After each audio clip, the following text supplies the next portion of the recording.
when you have Obama, Pelosi, and the rest of the hooligans up there going to run this country, we got to have our head examined. It's time that you two are representing us, and we are men. Yeah, you're right. We have all of these shady characters that are surrounding us. We have corruption here and voter across the nation. I am begging you, sir.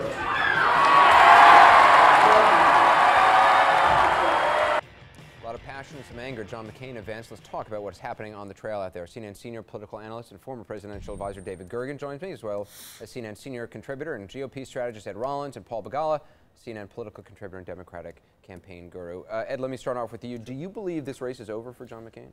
I do. I mean, I'm for McCain. I'm going to vote for McCain, but the momentum is going all the other way.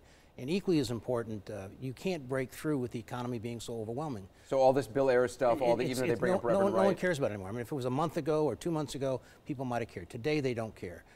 Barack has met the threshold where people think he's going to be a leader. He has tied McCain to the past and to Bush, and I think people clearly want to make the moves like Carter. When David and I were involved with Reagan in 1980, once Reagan met the threshold, people clearly wanted to get rid of Carter, and they did in a landslide. This is going to turn into a landslide, I think. So is the tone out there, David Gergen, appropriate? Is it dangerous? What is it? I think it's incendiary, and I don't fully agree with that. You don't agree that it's over? No, I don't. I think there's still a race factor, and I think it introduces a wild card into the final analysis. But what we do know is it's been stable now for about 2 weeks, and that's very bad news for John McCain. Barack Obama's had not only, he's had a sizable lead now, 6, 8 points now for 2 weeks, and in some polls it's even, Gallup tracking has it up to 11. That's the biggest lead we see in any of the polls. So every day that goes by like today, when McCain does not break through, I think is a bad day for McCain. And what you do sense is that McCain is losing control over his own destiny. That he's no longer the man who seems to be in command. He's thrashing around looking for something that will take hold. I mean, it was just 2 days ago, his campaign, after the debate, his campaign team was saying he's not going to talk about Bill Ayers. You know, he's put it off limits. We talked about this last night. Here he is talking about it. And in fact, tonight he just talked to Charlie Gibson on ABC News about Bill Ayers. Let's listen to what he said, Paul. He launched his political career in his living room, in Mr. Ayers' living room.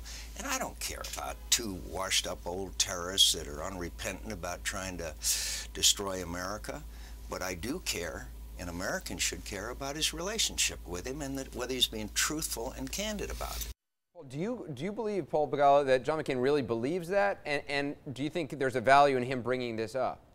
I don't know what he believes anymore. You know, I do sense, and Candy reported this, some ambivalence on McCain's part about raising this, and yet there he was with Charlie Gibson. So, you know, I think the problem McCain has is voters are going to process all the information they're given for these last 26 days through the fact that they know that McCain is behind.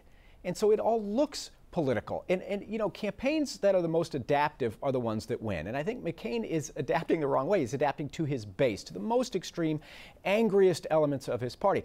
Look at Barack Obama. Now, we all knew that McCain would try to paint Obama as risky.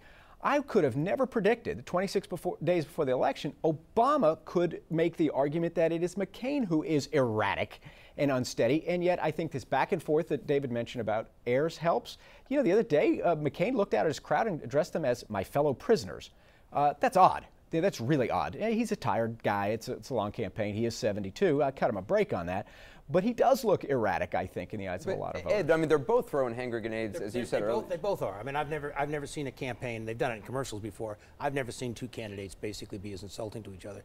Barack Obama raising the questions about John McCain's erraticness. And the whole calling each other liars and what have you. The other fundamental question here is, how do you want to end your career if John McCain ends his career? We are now starting to lose. The potential is there to not only lose the Senate, but to lose the Senate leader, the Republican leader, to lose someone like Elizabeth Dole. We could lose 10 Senate seats. We could lose 25 House seats. You really think 10? That's the biggest number I've heard. There's 12 of them in play, and I went through the list today, and the floor is dropping. And so all of a sudden, He needs to help his party. He's the leader of his party. So how does he do that? Well, you do that by talking. You have to give an alternative on the economy. He's got to be prepared this week to go out and really have a good, strong talk about economic leadership so that his party has a little bit of something to run on. But it's interesting, you see that crowd, and he says, look, but I also want to, they talk about Ayers a little bit, he said, but I also want to give a positive message on the economy. It didn't seem like the crowd wanted to hear that. You don't give them a choice. They're there and you don't want the crowd to get angry at this point in time.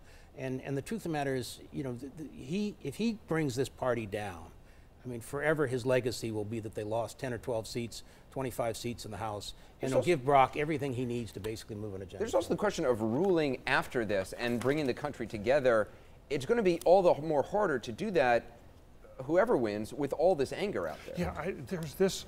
I think one of the most striking things we've seen now in the last few days, we've seen them in the Palin rallies, now we saw the McCain rally today, and we saw it to a considerable degree during the rescue package legislation.